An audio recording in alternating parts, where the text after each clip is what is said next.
All right, so now our next speaker.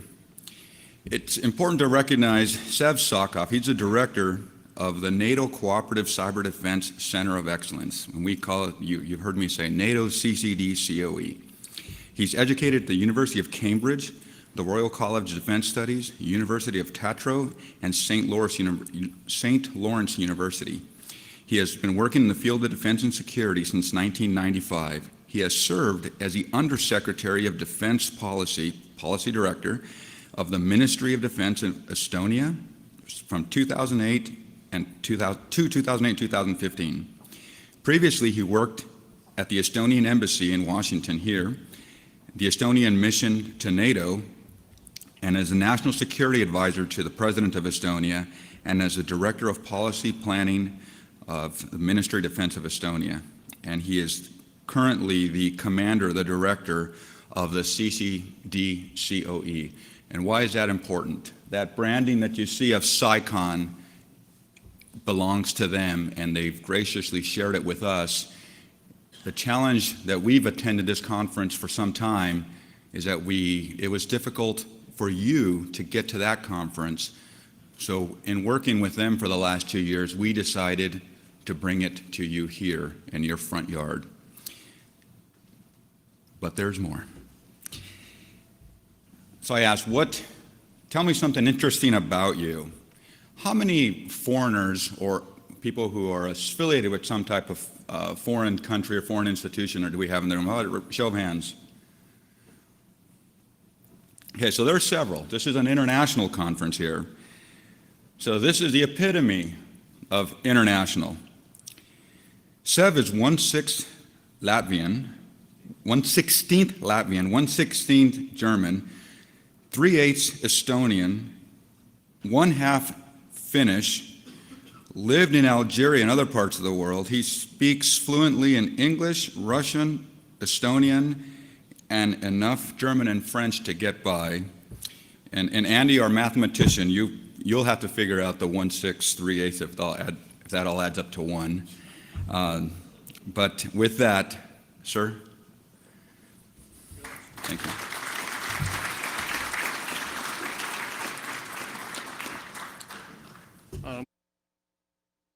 And yes, the microphone is on. I will make a bit room here. Otherwise, I fall off a stage once. If I do, don't worry, I'll climb back. CCD-COE, it is a complicated abbreviation. If you do not immediately memorize that, that's okay. It took me 2 weeks to be able to say it without muttering, CCD-COE. First, thank you for a kind introduction, Carlos. We have done CyCon in Estonia since 2009, 8 times. This one is the first time we have helped to co-organize that outside of Estonia. Congratulations to the Army Institute of Cyber for putting it together. It has been a very good day yesterday and a very good morning. Hopefully I'm not ruining all of that with my 40 minutes at my disposal. We might be going further afield with CyCon. There are some ideas of doing CyCon Asia. And among our staff, we have asked, okay, where could we go beyond US and Asia? We usually get to a CyCon Caribbean would be nice. I have no idea why. But I think I will take maybe 10 minutes or 15 minutes of my time to actually explain to you what type of animal CCD-COE is. They say we can be described as a knowledge hub, research institution, training facility, exercise facility.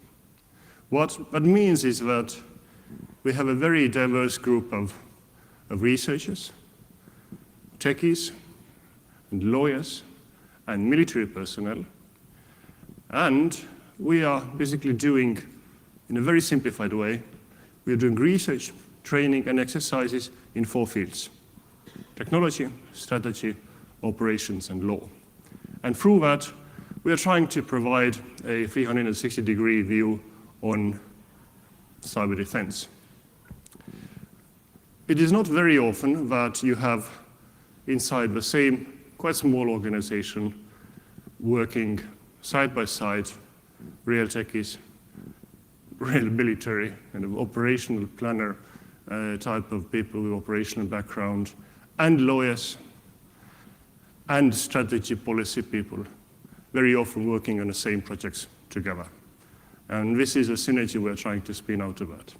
Second is that when we talk about, for example, our 3 big, let's say, fields of activity, research, training, and exercises, we have seen that if a person in a technology branch, for example, is using 1/3 of his time to research, 1/3 of his time training, meaning teaching, and 1/3 of the time actually doing things on exercises, he's getting kind of spirally better all the time, after every year, after every cycle.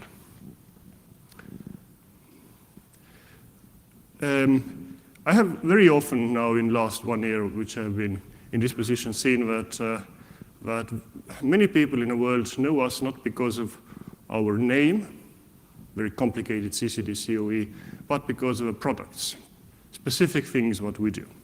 I've seen that techies usually know lock shields exercise, lawyers know Italian manual, and military strategy people, Ministry of Defense officials know CyCon. Shortly about all of those. Lock shields is, to the best of our knowledge, biggest, most complex international technical live fire cyber exercise. This year we had 20 national teams competing. Altogether in the whole exercise, 600 to 800 people are involved. Depends how you count. We have blue teams are distributed, usually in their home countries. Some have deployed just in order to verify the deployment of a rapid reaction team. And in Tallinn, centrally, we have a team which have set up the infrastructure, the green team, team which is providing situational awareness to the judges, the yellow team which is providing fun for blue teams, red team. And we are also using that to have a media game, strategy game, on top of a really, in essence, a very technical exercise.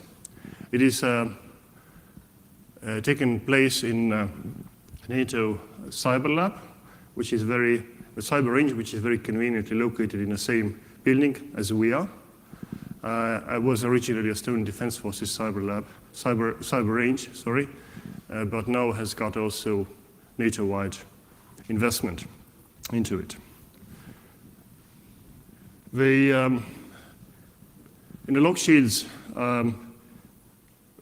we have basically been growing every year. We'll have more than 20 teams probably next year, and see where we go from there. Next thing, big project what we have been undertaking is Italian manual. This is a book on applicability of international law in cyberspace, in a conflict in cyberspace. In the back row, you see Professor Mike Schmidt and Liis Vihul, who are at the epicenter of it. We have the 2 editors of Italian Manual 2. Could you please stand up so that people can see you? And if you have any legal questions in the world, in the international law and cyber, they are the 2 people behind the Italian Manual 2.0. And a glue which is holding that together, doing a fantastic job.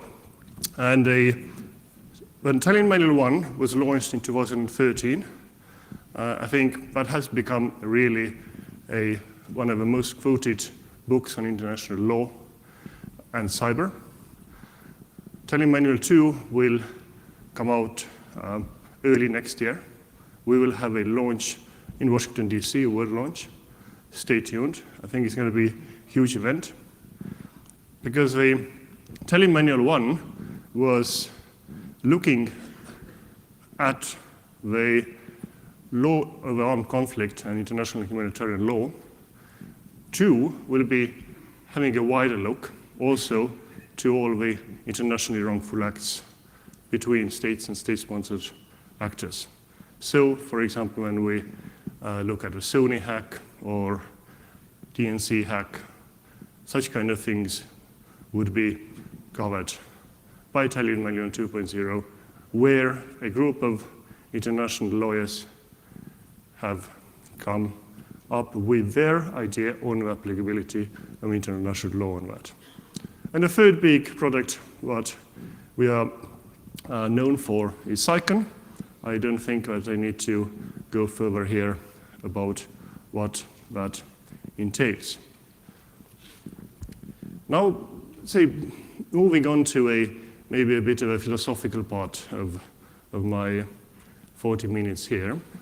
And of course, this is a bit of a challenge because we had a long day yesterday with a huge number of excellent speakers.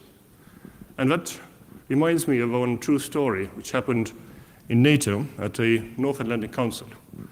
North Atlantic Council, or NAC, is a body where NATO member states ambassadors are gathered. And that is actually the supreme decision-making body of NATO. NAC sometimes gathers at the level of ministers or heads of states, but this is basically NATO's decision-making body.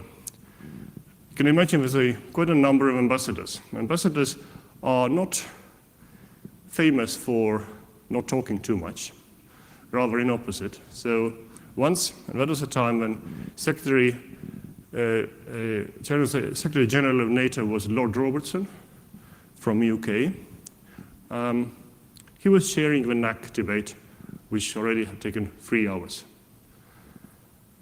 And 2/3 of ambassadors have already been spoken. And then Lord Robertson said, well, dear ambassadors, I think by now really everything has been said, but not yet by everybody. So we have to go on. So a bit, I think also a lot or most have been said already yesterday. I'm maybe trying to add some other angle, but a lot of thunder has been stolen on the air power and things like that. But bear with me, even if I repeat a bit what has been said yesterday.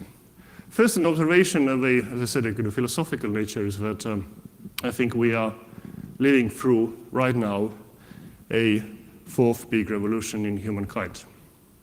Of course, this is not an original thought, but there are some thoughts which are worth recycling through our lives. And the first big revolution was, of course, fire.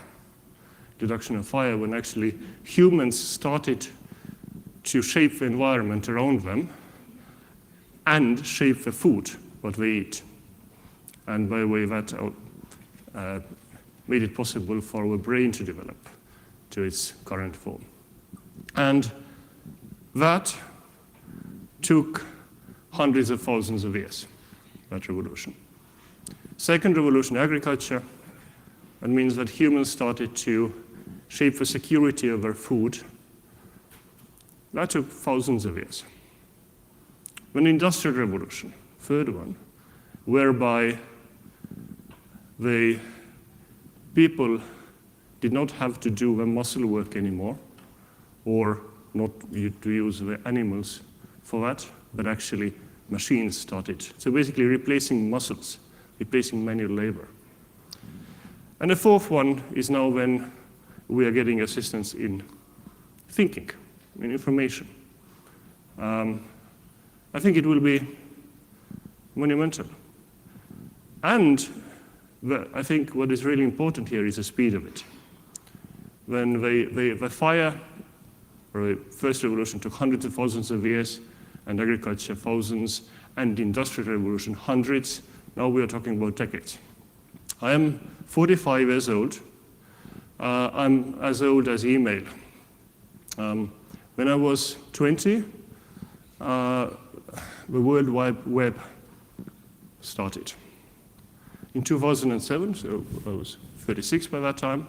I think that was one of the very crucial years in the history of cyber for 4 reasons that I can think of. First is that we started to have a internet in every pocket. iPhone came out in 2007, so cyber became ubiquitous in our lives. Second, the nation state became under ferocious cyber attack. It was Estonia in 2007.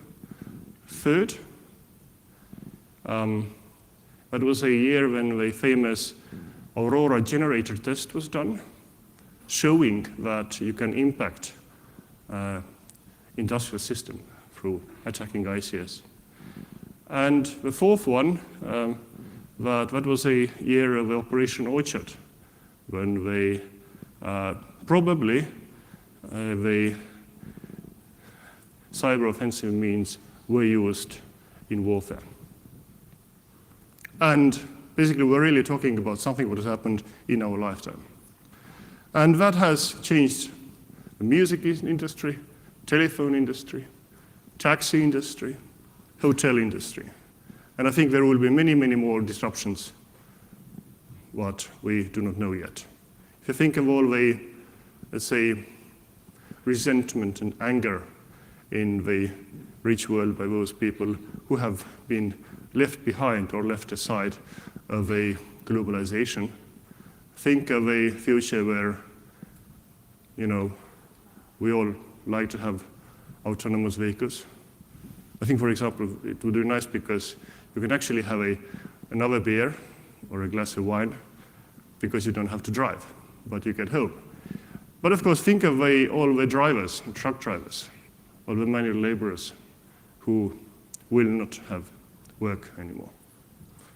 And of course, I think we do not know what else could be there. So I'd say that probably we haven't seen nothing yet. Because we have a big kind of technological revolutions. People tend to think of their impact on their lives in a linear manner, that it will impact a bit more every year. In fact, actually, such kind of things will grow exponentially. So we do not know what our future will hold. We might be now in a situation like in the Industrial Revolution, we had a steam engine and thought, this is great now. This is the epiphany, this is the top what we can have with the Industrial Revolution. And we're wondering what on earth can we do with this steam engine. But of course, that was only the beginning of Industrial Revolution. We have seen recently the huge advances in artificial intelligence, machine learning. I think this is a 2016, this year is historic because of the last thing what humankind thought we do better than machines in terms of thinking, a game of Go. We lost it. The Korean grandmaster lost to a machine learning machine. Very different from 1997 when Garry Kasparov lost to a deep blue computer in chess, because at that time it was a brute force calculation, but now it is machine learning. Because you cannot brute force your way through the game of Go, there are more options than there are atoms in the visible universe. And of course, lately also, it is said that machines have gone better in another intellectual feature, what people thought they will do always better than machines, and that is recognizing cat pictures. Now, machines do it better. And of course, I think this is huge, because as you know, we are adding every year more information, when there were information created by humankind until 2005 or something. And of course, 95% of that is cat pictures and videos. So it is important. Of course, also, as a grain of salt, or a doubt, of course, we think that, I talked about kind of people are thinking linearly into a future, but we also think in the same ramification, the same framework. But of course, the real breakthroughs, what will be transforming our lives even more, could be actually something else. To give you an example is that in 1890s, the big thing was tube transport. Because that was a time when the post offices and some of the big shops in Paris and London were equipped with tubes which were carrying money or things like that from one floor to another. So people assumed that this is going to be the future. And we were picturing London and Paris and Berlin being connected with tubes, carrying people pneumatically from one place to another. Let's see, maybe we'll have something of that in California in sometime in the future, but really we have seen that actually that was not the future. In 1910s and 20s, it was assumed and dreamed that everyone is going to have an aircraft, personal aircraft. Beautiful pictures, drawings of New York City and Manhattan, where it's just full of biplanes in the future. So that was, we were depicting year 2000, and everyone has a biplane, you know, the plane with two wings on the side. But so basically, we really do not know, but let's say what we know now is how it has transformed our lives. This is the case with every technology. It will be used for good, is used for good or malign, benign and also malign purposes. So when Gutenberg invented printing press, and of course that has been invention for good. He invented that and started printing Bibles. But of course that was also used in order to print Mein Kampf. The same with everything seen. Every invention, also in the nuclear field, have been used for good and for bad. And of course, hence also every technology will be used for both peace and for war. So let's look very briefly how have we been doing and lately, and I'm just taking last 2 years. So what we have had, and this is not a comprehensive list, just 2 years, a bit more than 700 days.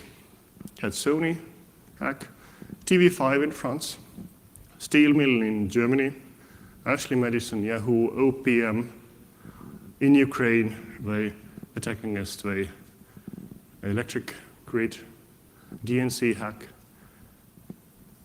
Krebs security a month ago, a IoT botnet, the same yesterday against the DNS service, the SWIFT account, the SWIFT banking system, the international transaction system, and of course the US elections. So what we have seen? We have seen quite classical espionage. We have seen cyber influence operations. We have seen attacks against the freedom of speech, Krebs security. We have seen attacks against ICS SCADA system in Ukraine. We have seen attempts to influence a decision-making process of another country, hack against the election system, which is basically attack against the very core of what the United States is. We have seen attacks against the national financial system. We have seen false flag operations like the TV5 of France. And of course, lately, and also yesterday, the IoT botnet. And of course, that is part of a problem, but it will be going from bad to worse to horrible. Because the predictions for 2020, a number of devices to be online, the smallest one, the lowest figure I have seen is 20 billion. On the highest figure, people can go into stratosphere. That's seen 6,500 and so forth billion devices. So that was, let's say, we have seen a lot of attacks, meaning also we have not been very well in preventing them. I think on a positive side, we have seen advances in attribution. Very big part of attribution is, I think, is to understand that this is very often a political issue, political question. And that was spoken yesterday at length. In the end, very often it is about political judgment, but if you call out who did it, then you have to do something, and so forth. We have also seen the first, let's say, public announcements of cyber offensive means used in warfare. And I mean that in a positive sense because, of course, we know that it has been used before, but now, let's say, countries are coming up and saying, yes, we do that.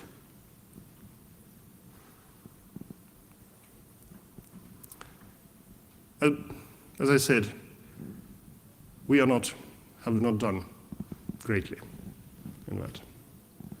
So what is to be done? What needs to be done? And this is a old joke of there are 3 eternal questions of a Russian intelligentsia. They ask every evening, sitting around the kitchen table. First is what is to be done. Second is who is to be blamed. And third is who will go and fetch another bottle of vodka from the shop. So I think what is to be done, we can look at the level of individual, of an organization, of a nation, or internationally, between the nations. And of course, there are many, many things, and they're all important in the individual level, like cyber hygiene, on organization level, procedures, on nation, policies, and so forth. I will be talking about international side of that, mostly about NATO. There are very important things happening also in the European Union, for example, when it comes to NIS directive, and so forth. But I will concentrate on NATO. So what has NATO done in the last 2 or so years, which are important when it comes to cyber defense? First, in September 2014, there was a summit in Wales where NATO, heads of state and government took 2 principal and very important decisions about cyber and cyber defense. First was that they declared that international law applies in the cyberspace, which is in a way an indication at the highest level of NATO of the work done at our center at the telemanagement process for telemanagement process. Second part of a decision in cyber decision in Wales summit was that NATO heads and state and government declared that cyber attack can lead into invocation of Article 5, meaning the collective defense of NATO. And of course, this is interesting because the Article 5 talks about armed attack against the nations. But I think a good example illustrating what that means when it comes to cyber attack is attack against the US in 9/11. As I said, Article 5 talks about armed attack. Now what I'm doing, I'm sure there is some members of the media here, so forgive me for making fun at your expense, but what the really media does with every issue at hand, they simplify. Second step, exaggerate. So simplification and exaggeration. What happened in 9/11 was that civilians took a civilian vehicle and flew it into a civilian building. Mostly, let's say there was also Pentagon and so forth, but let's say mostly in terms of casualties, that was the case in 9/11.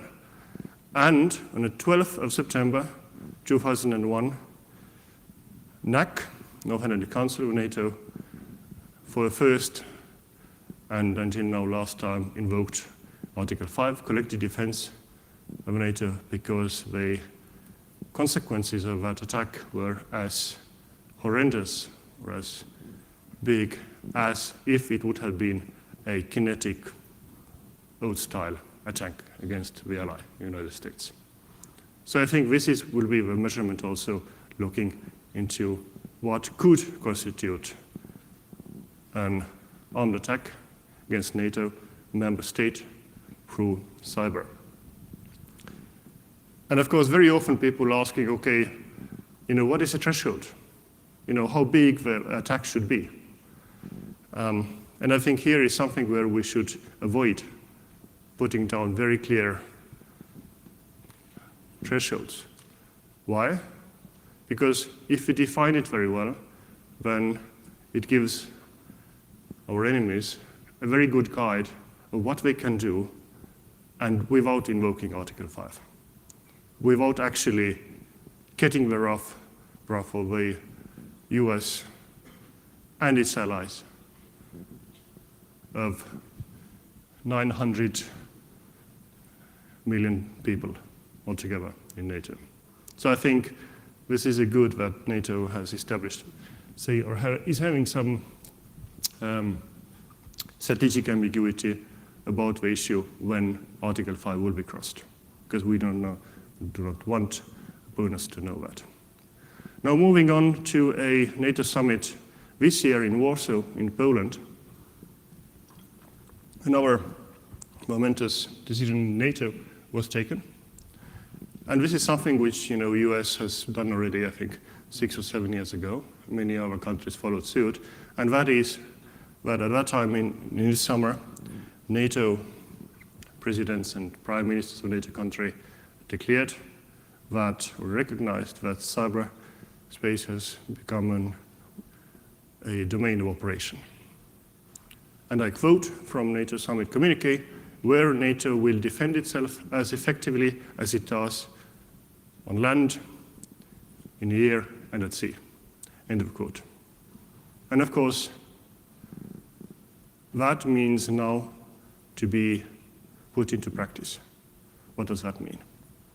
Put into practice also, I think, in terms of conceptual work for that by CCDCOE. One thing which it also should bring about in NATO is that the understanding about cyber defense has to move from a mindset of information assurance into mission assurance. That has to mean, in my opinion, that it has to be mainstreamed and put into practice throughout the very beautiful military acronym .MUPF, my favorite one of all times, .MUPF. The military guys know here what I'm talking about, others have no idea. That means doctrine, organization, training, material, leadership, personnel, and facilities. Doctrine, how we fight. CCDCOE is now developing the future NATO cyberspace operations doctrine. Organization, what organization you need in order to fight in cyberspace. Training, including exercises. That's what we do. What material you need, what leadership and education you need, what type of personnel, how much you need, and the facilities to facilitate all that. One thing which I think is at the table of NATO has to be figured out is how to increase cooperation, collaboration between the nation states.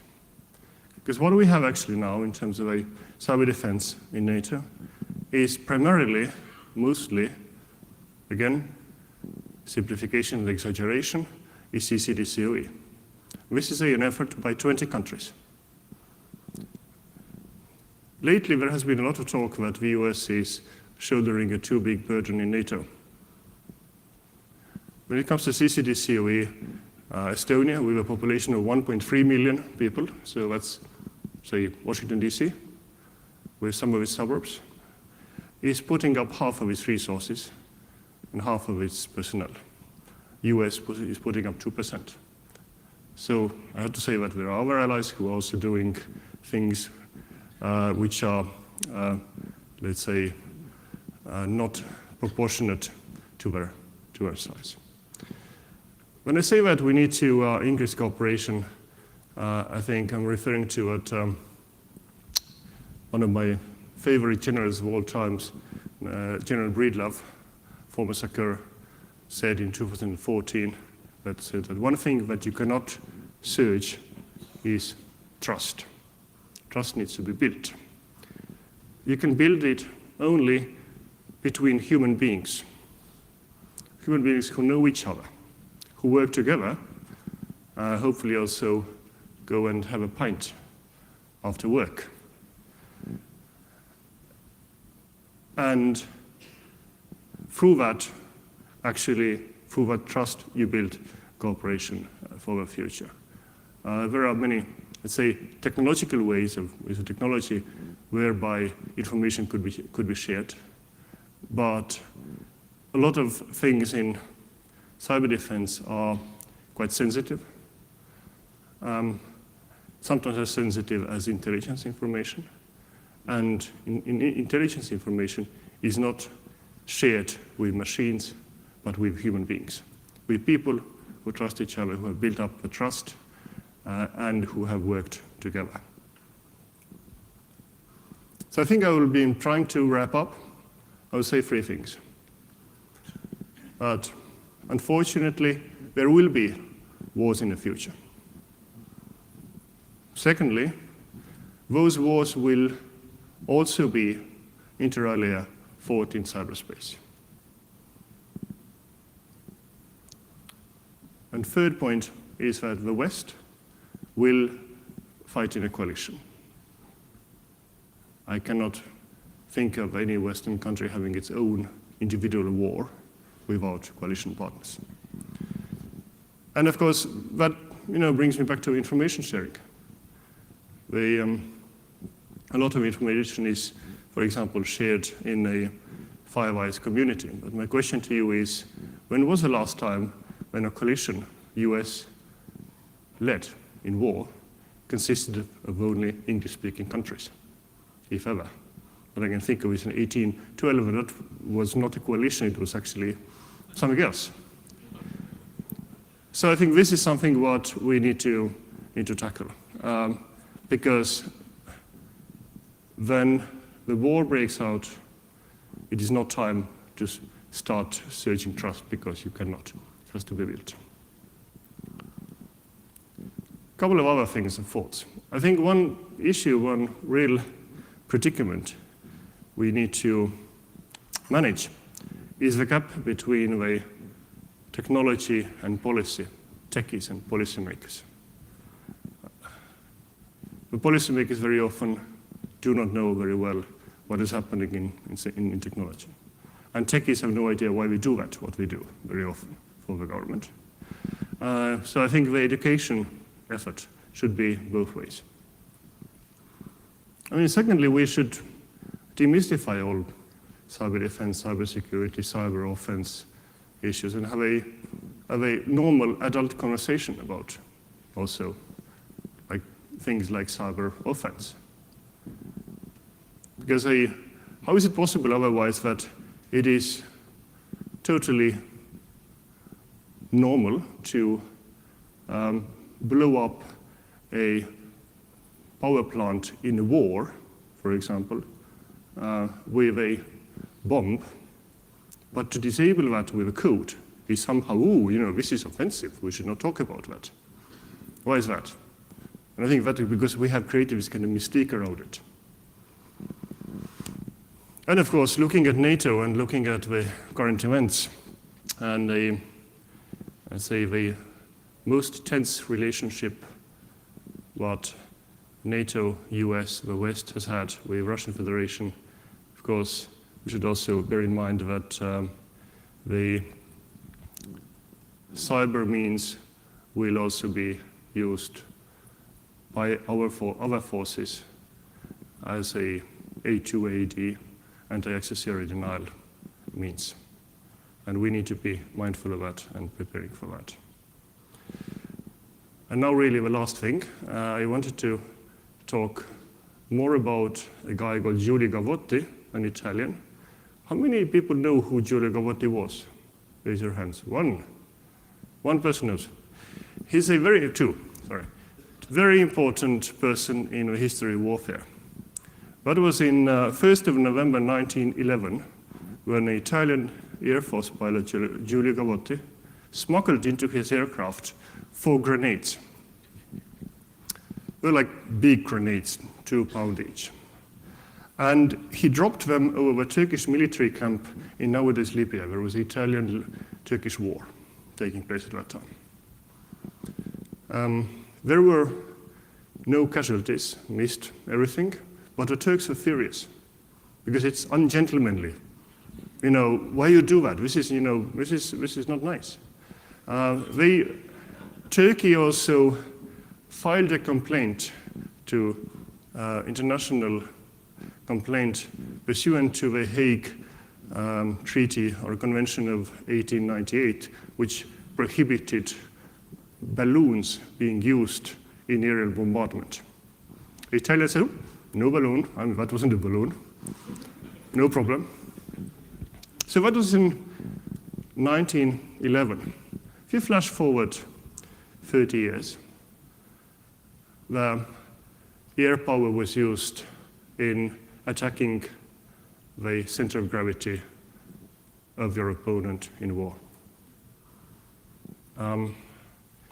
In 1947, so only 36 years later, the US Air Force was born. As I started off,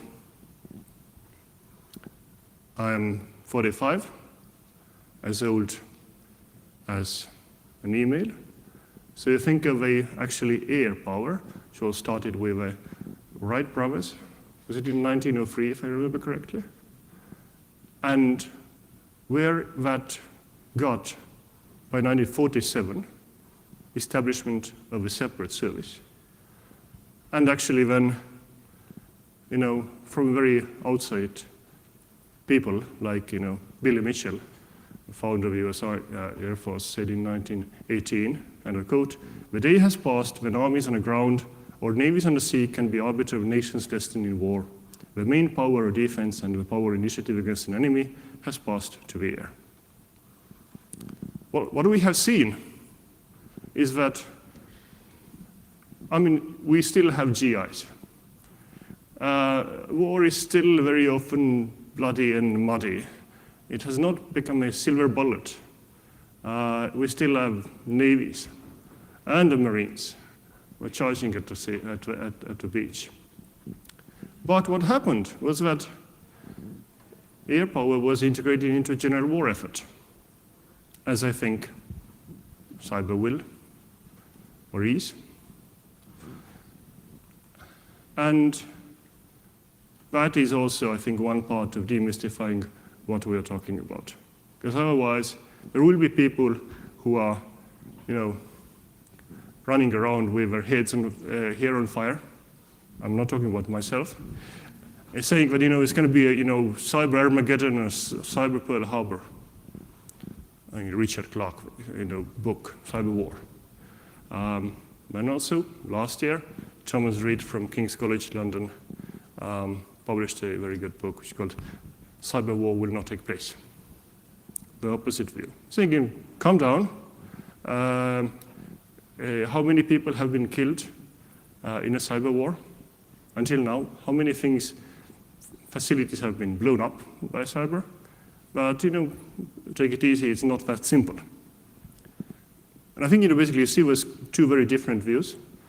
And I think really, if we have a normal conversation about things, demystify what we're talking about, educate the policymakers on a strategic level and the techies and technical and tactical level, I think we will manage and be prepared for a future, or protecting the future, which is, of course, the leitmotif of this center. Thank you very much. See you soon.